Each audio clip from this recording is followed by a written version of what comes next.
Captain America is the most devoted and steadfast character in the Marvel Cinematic Universe. He is the undisputed leader of the Avengers. For as much screen time as the character has received, we know very little about Steve as a person before we meet him in his first solo adventure. Unlike the other characters of Tony, Thor, Natasha, Bruce, who change over the course of the film, Steve shows up in the first movie nearly fully formed and remains committed to the same morals and ethics throughout the series. Considering the trials that Cap has been through, there has to be some sort of internal structure to Steve's identity that motivates him and assures him that he is on the right path. I argue that Steve's internal strength flows from his faith in God and humanity. In the final moments of Infinity War, after the Avengers lost to the Mad Titan Thanos, who destroyed half of all humanity, Cap, in his defeat, turns to God. Oh God.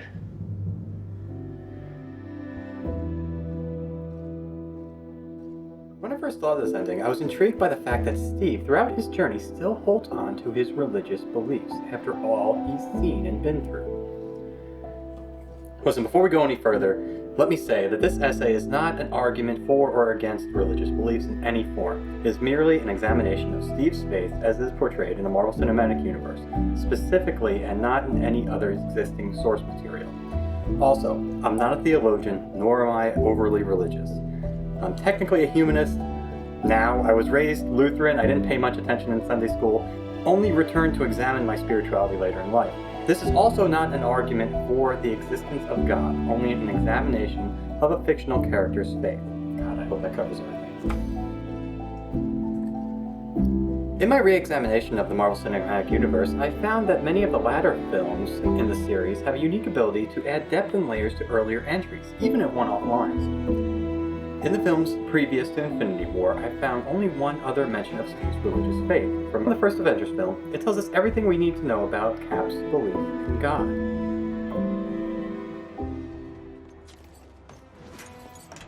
I'd sit this one out, Cap. I don't see how I can. These guys come from legend. They're basically gods. There's only one God, man. And I'm pretty sure he doesn't dress like that.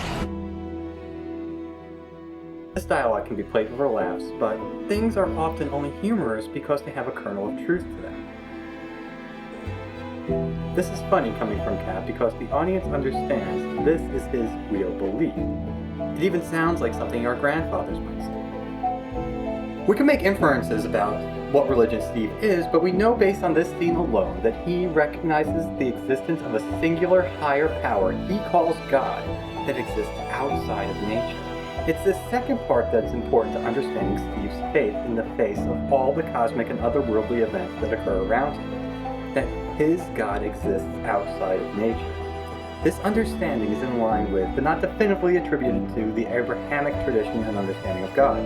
That is the tradition to which we get Judaism, Christianity, and Islam. If you've ever heard the Lord's Prayer, it states that belief in the first line. Our Father who farts in heaven.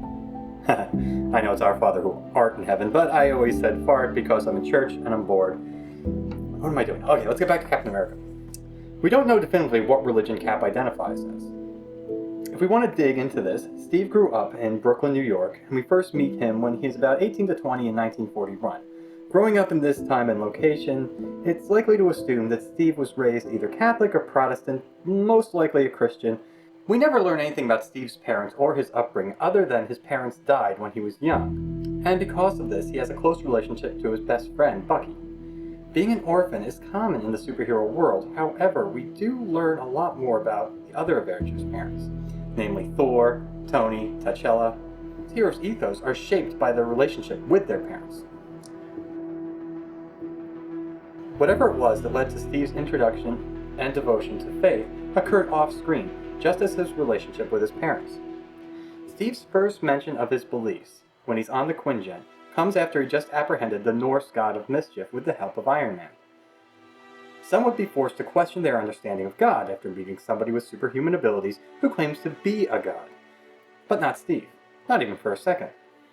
This is because of that second part of his belief that God does not exist in nature. Steve understands that his God is not in the physical world. He understands that he will never meet or talk to God.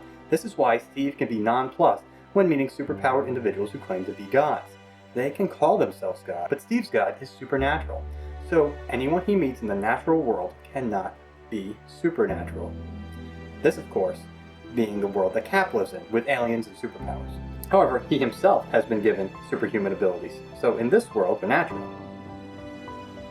This type of belief takes a lot of devotion, for there's no definitive way for someone with this belief to prove there is a God.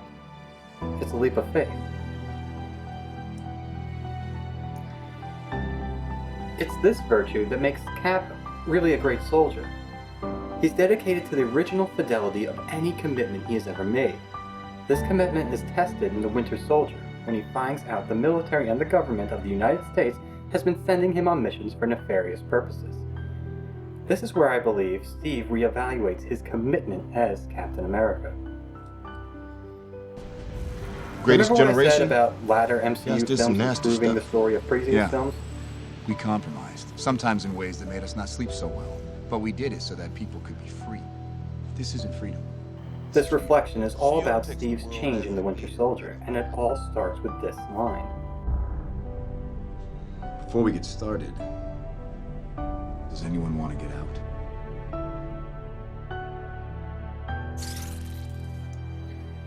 Starting here and going forward in the series, we see Cap constantly giving people an option out of fighting.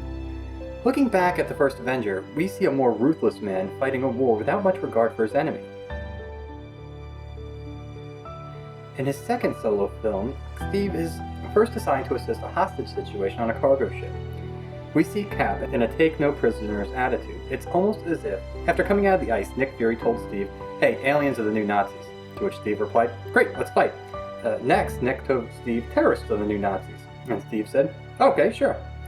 It's only when he faces his comrades in arms in The Winter Soldier that he gives his enemies the option to walk away. This is even more pronounced when he realizes that it's his best friend Bucky that he is facing off against.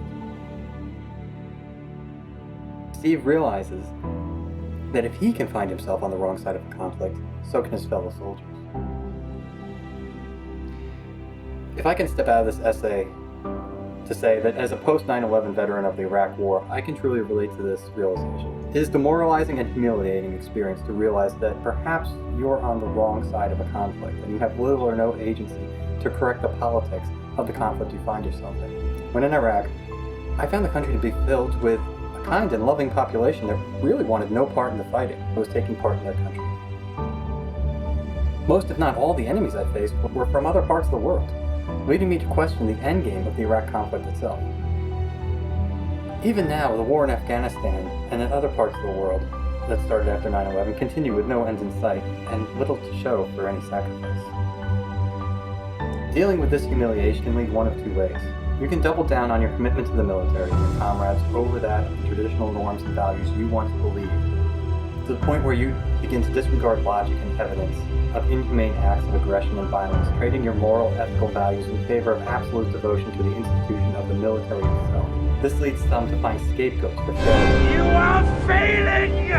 Calling into question the patriotism of defectors, promoting false narratives such as, "We would have won the war if not for the politicians." This leads to an increased nationalistic belief that can border on self-aggrandizement, that our own nation's sect, tribe, or race is destined to eventually rule and subjugate others.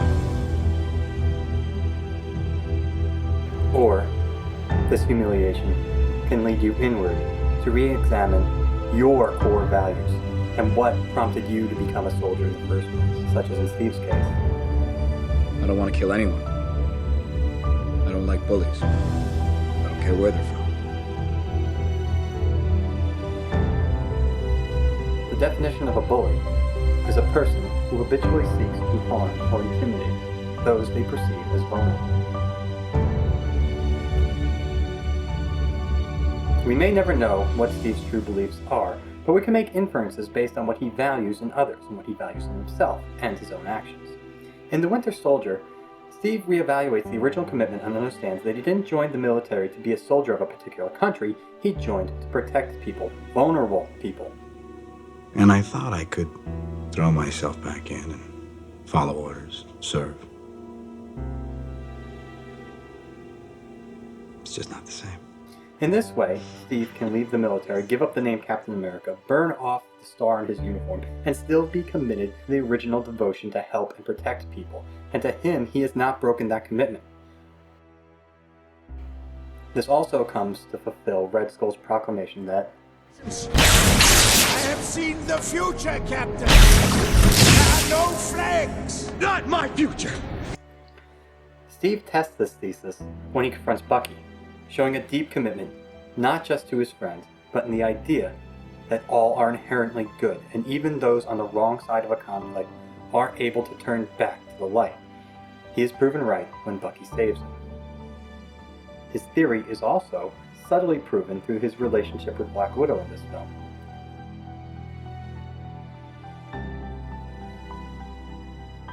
After all he's been through with his fellow soldiers, Cap blindly trusts her. There is no reason given for this other than he just trusts her. There is no scene where he questions her motives. There is no loyalty test administered. Cap just trusts that his trust in her will be returned in kind. That has to be a new experience for Natasha. The unseen understanding the two share for the rest of the series starts with this trust. Cap tests this theory again in Age of Ultron. God's righteous man, pretending you could live without a war. Ultron's mocking of his faith is interesting, considering how Ultron likens himself to a god. Ultron also has access to all of the internet, so I'm curious how he knows about Cap's faith in this exchange. Did Cap perhaps mention in an interview at some point? Did he publish an autobiography with this title? Was it those comic books from 1940s? I don't know, but it's curious to note that Ultron sees this as a defining aspect of Steve.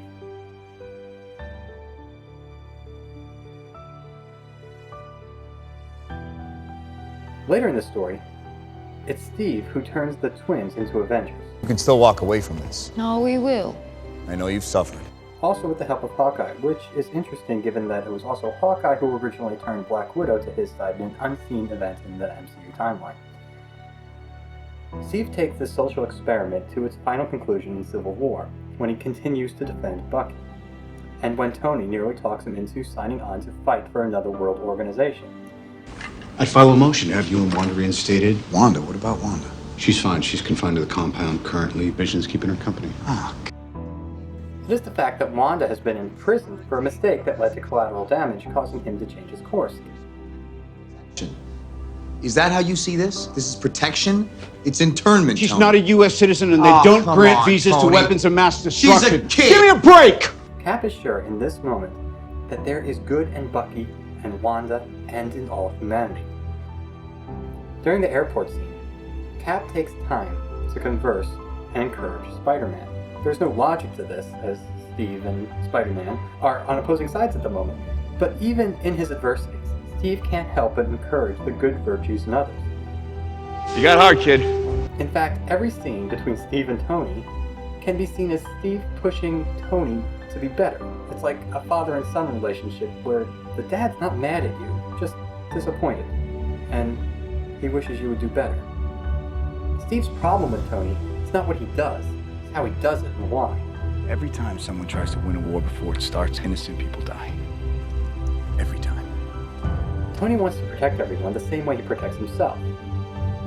Was a pseudo-armor around the world, remember that? But it impacted our precious freedoms. We're not that. Cap wants to protect the world by building people up to be their own heroes in the hope that the good in people will eventually outweigh the bad. This character trait reminds me of another character who holds a deep devotion to faith, though constantly surrounded by magical elements and non-believers. In The Lord of the Rings, only one character ever shows any outward signs of divine belief. The character of Gandalf mentions to Frodo that he believes in a higher power, and that power is benevolent, and he finds courage in that belief.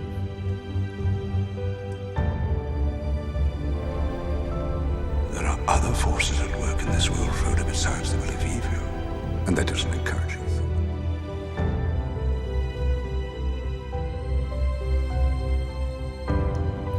We see this in Endgame, when all the other Avengers deal with the trauma of their loss in different ways, some healthy, some self-destructive, but Steve leads a support group and checks in on Natasha.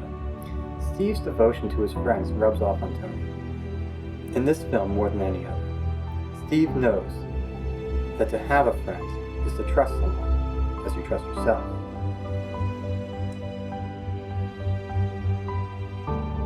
In the final showdown with Thanos, Cap even wields the power of Thor himself, proving that he always could. And then, when it's no longer required, he gives up the power willingly.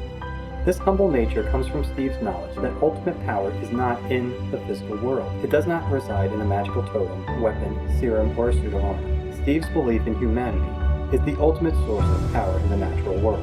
With enough encouragement, the benevolence of the masses can and will overthrow the evil of just a few. Cap's power lies in his undying spirit of endurance, his willingness for self-sacrifice for the greater good, and his natural inclination to support and protect those around him. We all need encouragement from time to time to do the right thing, to stay the course, to overcome obstacles. That encouragement can come from others. It can also spring from an internal source that need not be spiritual in nature. This internal source of encouragement can rejuvenate you in the moment of weakness. It can give you that little bit more to keep you fighting in the harshest of times, or it can bring comfort to you in your loneliest despair. This internal source of self-esteem is the best friend and has your back till the end of the world.